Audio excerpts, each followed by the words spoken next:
Tanya Tagaq is an incredible musician. I absolutely love her album, Retribution. I'd definitely heard of her before, but you're the one who got me to sit down and listen to the full album, and I agree. It's fantastic combination of traditional Inuit throat singing and more contemporary music.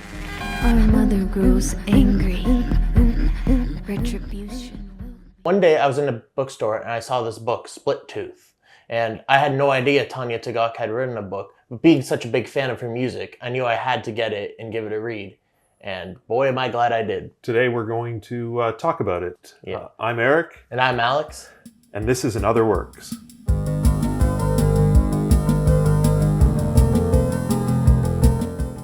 I think before we talk about the book itself, I think the first thing we should talk about is the format. Yeah, this is an interestingly formatted book. There aren't like any chapter names or anything, but what we do get is in between each of the chapters, you get a little bit of poetry. And I would highly recommend that when you read the book, you also listen to the audiobook because it includes bits of her throat singing at the end of each bit of poetry. And it also includes one track, which is her throat singing with her band performing in the background, which I don't think is even hinted at in the book. But that doesn't mean you don't get the book too, because throughout the book, there are these absolutely beautiful illustrations to show what is happening. So it's going to be something you're going to want to both listen to and read. But if you had to choose one or the other, go with the audiobook, because maybe it's just this edition, but the audiobook has passages which aren't in this. So you get more content in the audiobook. So now let's talk about the actual book. So the book is apparently, they say it's a combination of novel, memoir, and poetry. And so this book is sort of a culmination of a bunch of different things she's done over her entire life. The thing I find a bit weird about that is Tanya Tagaq is about my age. I think 4 years younger even. Oh yeah, that's true. 1974. And the main character of this definitely grew up in like the is 70s. A teenager in the 1970s. So if it is memoir, it's memoir that she has consciously set back 10 years from her actual life. And it's also been described as a magic realism, which I think works to some extent. But I kind of am of the opinion that maybe that isn't her motivations. What she might be trying to do is tap into mythology and the way myths are built and the magic that takes place in myths. But you were also telling me, I remember a while back, you suggested that this might not be magical realism at all, and more so that the supposed magical realism is sort of just a way to cope with the trauma. That we might be dealing with an unreliable narrator who has injected magic into the story to deal with the horrible things that have happened. I don't know if that's true. That's certainly a speculation on my part, and I don't know if I believe that either. I'm just thought of that as a possibility. Although I'm very curious, though, what that, with the magical realism, I guess towards the end of the book, what that means with the children. Yeah. We should probably say now that this review is going to include spoilers. But this is also the kind of book where, like, it's structured in such a strange and bizarre way where I think if you know what's going into it, it's not going to affect anything at all. But if you do not want spoilers despite that, please go ahead and come back after you read it. Yeah. So there's the point where her daughter is a personification of love and kindness, and the son, I don't know, how would you say he's sort of, death. Death. I wouldn't want to say evil. But he feeds on sickness and weakness. And then at a certain point, she decides that she has to stop him. And in her attempt to strangle him, the children end up merging together and turning into a seal and swimming away. So is that what actually happened, or did she, out of some sense of trauma, kill her children and this is her way of coping? It's certainly not clear. Yeah, but I was more so also just talking about the fact that, like, her blaming, like, her son on the death of her family members. Yeah. Yeah. So I guess probably just caught illnesses at the time, going with the idea that none of the magical realism is real, just happened to be getting sick at the time. So you've got the uncle who was definitely sick and dies. The father seems to be getting sick, but gets better when she takes the son away from him. So could be a coincidence, could be that the narration is a true narration. So, but going back to... But we jumped right from the end at the very beginning of this video. We should probably go back. So in Talk How It Is Like a Culmination, there's definitely a consistent story going on from like start to beginning, but it also feels very similar to, I guess, The First Man, which we talked about a bit ago. Slice of life. It's just, this is slice of life with lots of sexual abuse, lots of weird stuff with animals, and I would never trust Tanya Tagaq near a fox. I don't think you can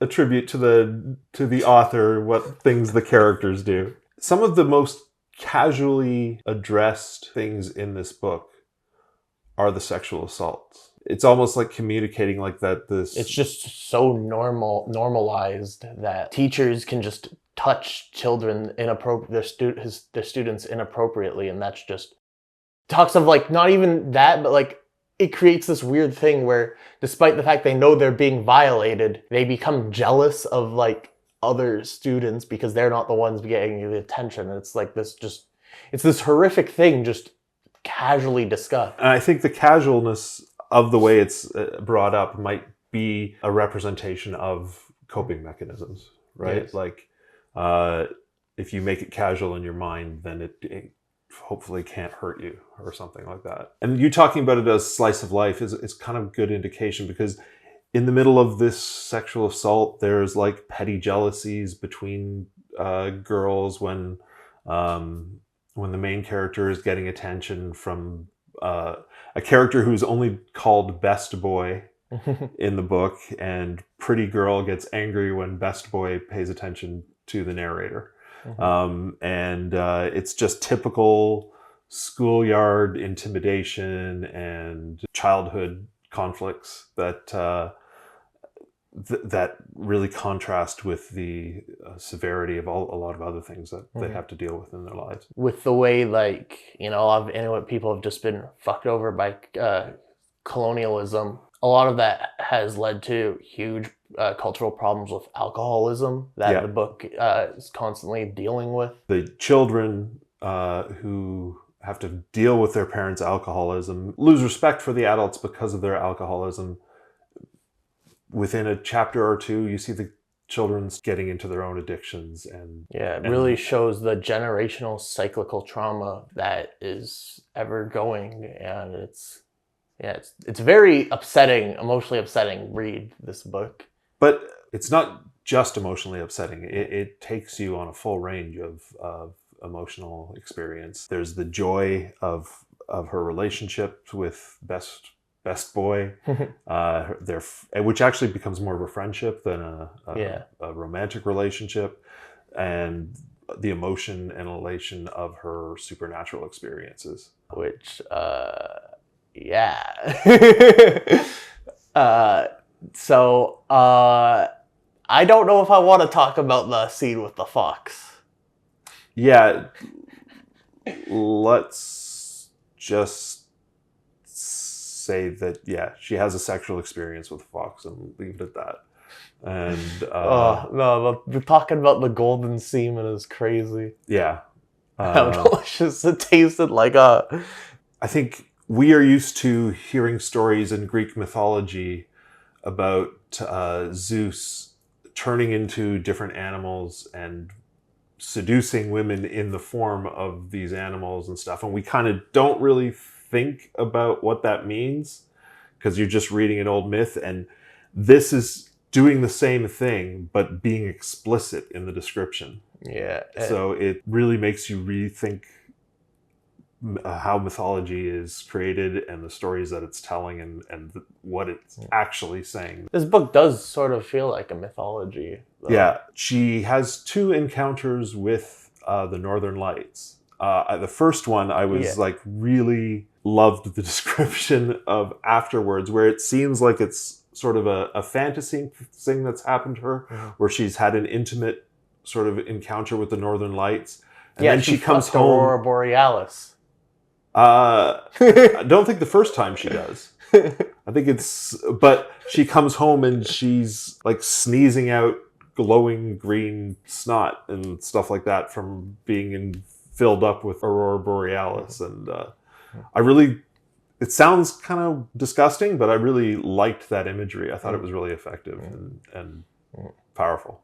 And then her second encounter with the Aurora Borealis is that's when she fucks Aurora Borealis and becomes impregnated by Aurora Borealis. Yeah, and so her babies, her twins, are part human and part Northern Lights. And then there's that whole scene with the where her children, while they're still in her, she senses how hungry they are, and she opens her legs and basically sucks in the ocean. I don't remember. What? No, that definitely sounds like something that'd be in the book. You don't remember that? How could I? This book is so many bizarre things happen in the book.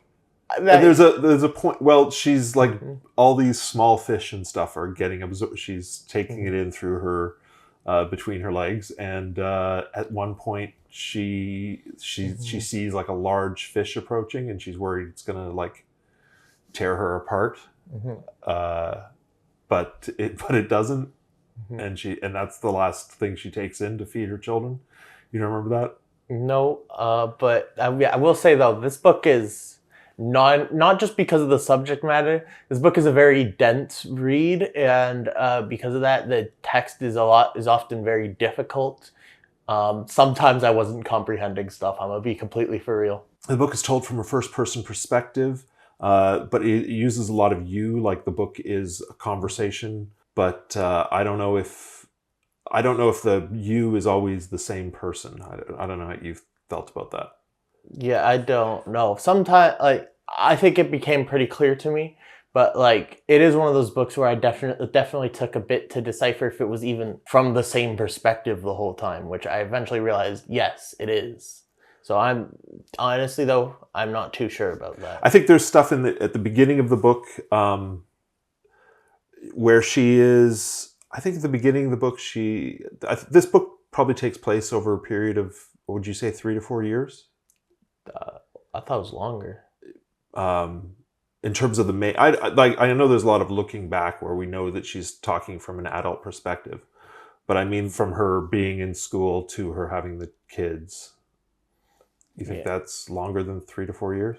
I imagined that the book started when she was around 12 and finished, like when she has the kids, she's maybe 16 or 17. Think so? Yeah. I thought she was younger when it started, but also younger when she had the kids. Okay.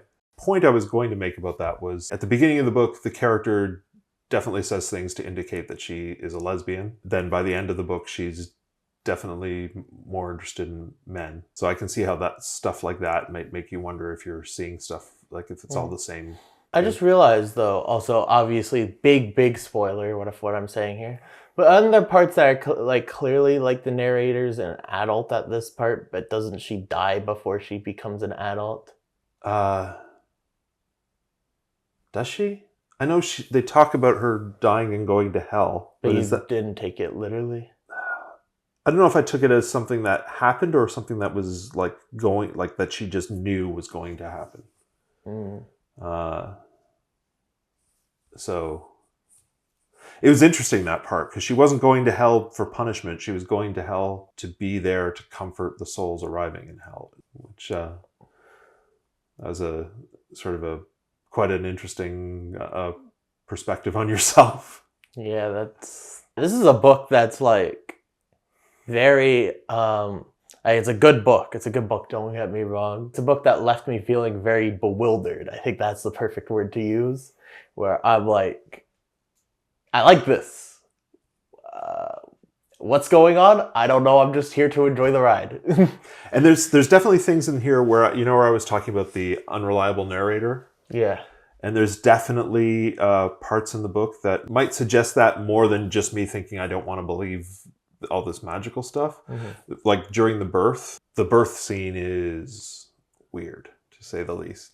Yes. The babies come out kind of like snakes, long and thin, and then reform into proper baby forms because they are aware, they are conscious and aware, and they don't want to cause their mother pain, and they can change their shapes, so they do that. And the woman who is acting as the midwife panics and freaks out, as you would if someone was giving birth to snakes. But then the umbilical cords attach to her eyes, is that what happens? And inject a new memory into her so that she will remember it as a normal birth, which is like, maybe that's again the narrator's way of explaining why her memory her mythology that she's making up doesn't coincide with what other people remember actually happening. What did you think about that? Yeah. Like I told you, I don't think a lot of the book, I genuinely don't. You definitely comprehended this book better than me. I'm gonna be for real. I did not perceive that at all. I was just like, especially because listening to the audiobook, it's all written in this very poetic way. Tanya Tagaq has a very lovely voice. And it does lull you in a lot of ways. So like, you just kind of enjoy the rhythm. I was just kind of, during a lot of it, like just enjoying the rhythm of the words. I was definitely picking up on a lot of the things being completely bizarre, but I don't think I fully processed a lot of what was going on. That's okay though. You do not need to process things to enjoy a book. You know what? That's one thing is, I had the same experience, but I found what I would do is like every once in a while I would back the audiobook up 5 minutes and re-listen. Because I just realized, I've just been listening to the sounds of the words and not the meaning of the words. I think we made it clear the narrator of the audiobook is Tanya Tagaq herself. It's not just that she adds the throat singing, but she's reading the entire thing. And so they're her words, and you can tell how important they are to her in the way she speaks. But that can, as Alex has said, lull you into a sense of just... admiring it can lull you into a sense of just admiring the beauty of the words without necessarily taking in the meaning. Which, I mean, Finnegan's Wake's my favorite book now, so I don't have a problem with that. Yeah. Although, from what you've read of Finnegan's Wake, I don't think it's quite the same. Like, I don't think that's what Tanya Tagaq is going for. No, it's definitely not. I think that there's no puns. Yeah. Yeah, and it isn't a sense of, I don't understand what I just read. I was just more focused on the beauty of the words and the meaning of the words. Yes, that's exactly it. Yeah. Or also just like, sometimes it's like, because it is like a very like, very dark, but in a lot of ways, listening to the audiobook, it does sort of feel like a lullaby. And so... when you're listening to it late at night, I didn't sleep at any point during it, but I definitely had a part where I'm like, I'm now too tired to have comprehended the past chapter at all. I'm gonna need to go back and re-listen to it. Yeah, yeah. I will say, I have never read a book that I would describe as anything like this one. No, neither would I. I do not. This is the most unique thing I've ever read. And you know what, though? I gotta say, having listened to a lot of her music and being such a big fan of her albums, this is completely what I expect, honestly. Oh, yeah, I think that's fair. Like, if you're familiar with her music, this isn't going to take you by surprise. Yeah. It's like when you discover David Lynch has done music, and you listen to the music, and you're like, this is exactly what David Lynch doing music would sound like. And it's weird because, David Lynch is this person who surprises you often. So the fact that in a weird way, it's kind of unsurprising. Yeah. I feel like the same thing is true with this book. Yeah, I totally get that. But you know, if you're used to reading romances or detective fiction or even, you know, Dickens, and that's what you like, this might not be the book for you. But if you're willing to give something experimental a chance, I think you're going to really get something out of this. Yes, and also listen to her music. Genuinely, it was one of the best finds I've ever made in music. Speaking of which, her 2022 album Tongues, Yes, is she has set a lot of the verse from this book to music and put it on that album. But it isn't. It's throat singing and spoken word. She isn't actually singing the poetry as lyric, like the poetry as musical lyrics. It's spoken word and throat singing, and this is kind of like weirdly the audiobook cold as an instrumental. electronic music Yeah. that goes with it, which is quite different from other music that I've listened to from her. But it works really well, and there's I would say there's more anger on that album than comes through in this book. Oh, definitely, yeah. So if you're going to read this book, you should probably give that album a listen as well. Yeah, honestly, just check out everything Tanya Tagaq's ever done, probably. Listen to the album Retribution is great. She does a hot take. She does a cover of Rape Me that's better than the Nirvana version. There you go. And again, this book is really it's something you got to invest in, but you're going to get a lot out of it. And it's a unique and worthwhile experience. Yes, you definitely get our recommendation. So thanks for watching. See you soon.